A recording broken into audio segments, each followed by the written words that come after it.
दोस्तों नमस्कार, मेरा नाम प्रशांत है और आप देखना शुरू कर चुके हैं आपका अपना चैनल यूपी फैक्टर। दोस्तों, मंगेश एनकाउंटर केस, मंगेश हत्याकांड को लेकर के लगातार नए नए खुलासे हो रहे हैं और उन्हीं नए खुलासों में एक और बड़ा खुलासा हुआ है एनकाउंटर की मॉडस ऑपरेंडी को लेकर के। मॉडस ऑपरेंडी मतलब एनकाउंटर करने के तरीके को लेकर के। सुल्तानपुर में मंगेश यादव के एनकाउंटर की जो मॉडस ऑपरेंडी एसटीएफ टीम के प्रमुख डीके शाही ने बताई, वही मॉडस ऑपरेंडी 2 साल पहले एक दूसरे एनकाउंटर केस में वो बताते हुए नजर आ रहे हैं और उनका एक वीडियो वायरल हो रहा है। इसके अलावा और भी तमाम बड़े खुलासे हो रहे हैं। इसके अगर राजनीतिक एंगल की बात करेंगे तो लगातार समाजवादी पार्टी, अखिलेश यादव इस मुद्दे पर लगातार हमलावर हैं और जिस तरीके से ये हत्याकांड, मैं तो हत्याकांड कहूंगा, जिस तरीके से ये हत्याकांड पुलिस द्वारा अंजाम दिया गया उस पर सवाल उठने लाजमी भी हैं और तमाम सारे सवाल उठ रहे थे, जिसका जवाब आज उत्तर प्रदेश के मुख्यमंत्री योगी आदित्यनाथ ने दिया है। पहले मैं आपको योगी आदित्यनाथ का वो बयान सुनवा देता हूं और उसके बाद आगे की बात करूंगा, आगे की चर्चा करूंगा, क्योंकि शुरू में बयान सुनाना बहुत जरूरी है कि आखिर योगी आदित्यनाथ ने क्या कुछ कहा है। सुनिएगा जरा। और आप देखते होंगे जब उनके किसी एक माफिया शागिर्द को, किसी डकैत को जो पुलिस मुठभेड़ में मारा जाता है, जब मारा जाता है तो इनकी दुखती हुई नस पर जैसे पुलिस ने उंगली रख दी हो तब ये चिल्लाने लगते हैं। आप मुझे बताओ जो डकैत पुलिस मुठभेड़ में मारा गया,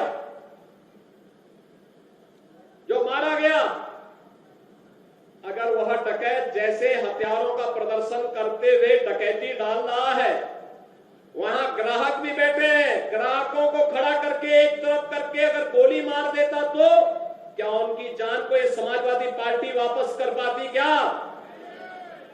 क्या? और वो किसी भी जाति के हो सकते थे। ग्राहक वो यादव भी हो सकता था, दलित भी हो सकता था, किसी भी जाति का हो सकता था, क्योंकि किसी को बेटी की शादी करनी होती है, किसी को कोई विदाई में कोई जेवर देना होता है। जेवर की परंपरा हमारे इतिहास का एक महत्वपूर्ण कार्यक्रम हिस्सा है, मांगलिक और एक शुभ कर्म का हिस्सा माना जाता है। और अगर जेवर खरीदने के लिए किसी शराब और किसी सुनार के घर में, व्यवसायिक प्रतिष्ठान में कोई ग्राहक गया है और उस ग्राहक के साथ लूट हो, उस व्यापारी के साथ सरेआम लूट हो, डकैती डाल करके करोड़ों रुपए की डकैती डाल दी जाए, अगर डकैत हत्या करके भाग गया और पुलिस के पास सुराग नहीं मिलती तो यही लोग बोलते, देखिए साहब अराजकता है। और अगर पुलिस ने पकड़ लिया, कार्रवाई कर दी और फिर मुठभेड़ में, आपसी मुठभेड़ में डकैत मारा जा रहा है तो समाजवादी पार्टी को बुरा लग रहा है, कह रहे साहब ये नहीं होना चाहिए था।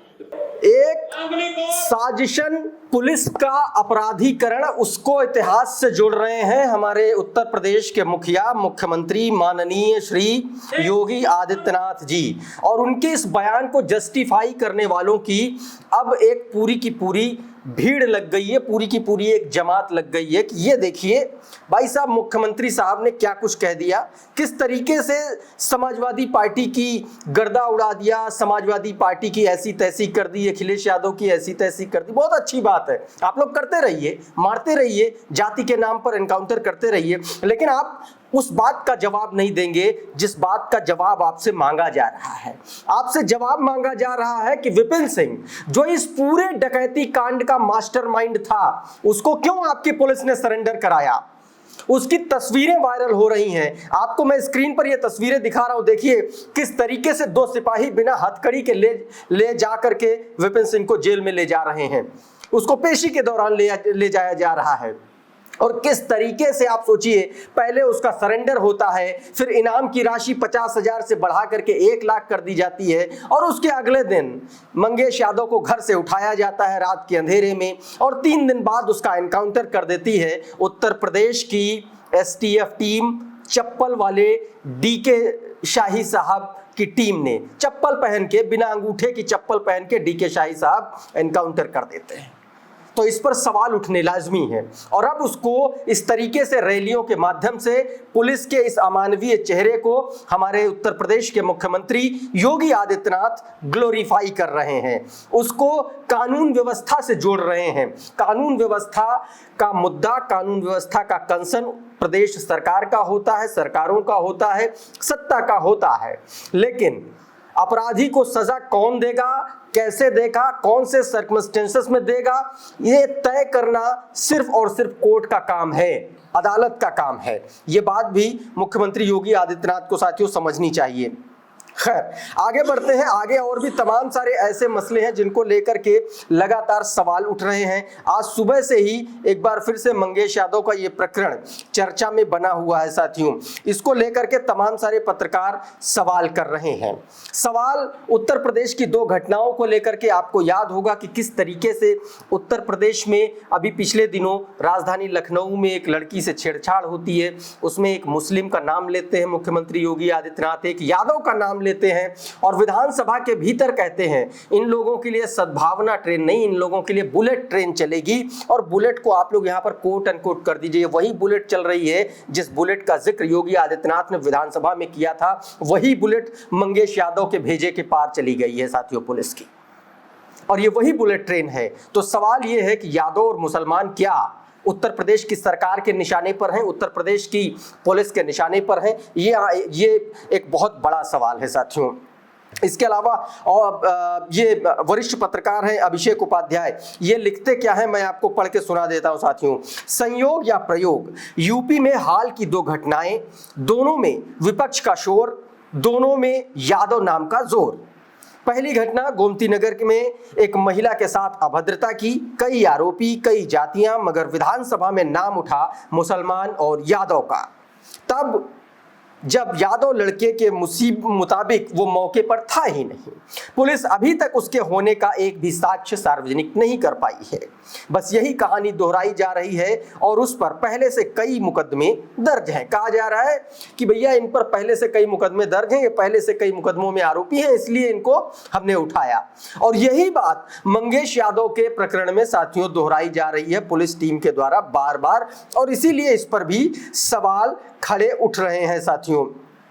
इसके अलावा और भी तमाम सारे लोग हैं, जो स्थानीय लोग हैं, वो भी अपने अपने तरीके से सवाल उठा रहे हैं। उनका सीधे तौर पर कहना है कि मंगेश यादव जो झोपड़ी में रहता था, जिसके पास अपनी खुद की बाइक नहीं, जो और उसको आपने 2 दिन पहले उठाया, फिर आपकी वो कस्टडी में था, लेकिन 3 दिन बाद आपने उसका एनकाउंटर किया, तो उसके पास तमंचा कहां से आया? पुलिस कह रही थी बाइक से भाग रहा था, उसके पास तमंचा था, उसने पुलिस पे फायरिंग की और जवाबी कार्रवाई में मारा गया। ये वो स्क्रिप्ट है जिसको जो है डीके शाही साहब कई साल पहले एक और एनकाउंटर में सुना चुके हैं। पहले उनका एक पिछले एनकाउंटर की बाइट सुनिए, जिसमें वो कह रहे हैं कि इसी मॉडस ऑपरेंडी के तहत ये काम हुआ था। सुनिएगा। कई जिलों में पुलिस इसको काफी समय से तलाश कर रही थी। उसी दरमियान पता चला कि कौशाम्बी जनपद में किसी बड़ी घटना को आज अंजाम देने वाला है, जिसको चीज किया जा रहा था। आज समदा के पास इसको रोकने का प्रयास किया गया। इसने पुलिस बल पर जान से मारने से अंधाधुंध फायरिंग शुरू कर दी। जवाबी फायरिंग में घायल हो गया।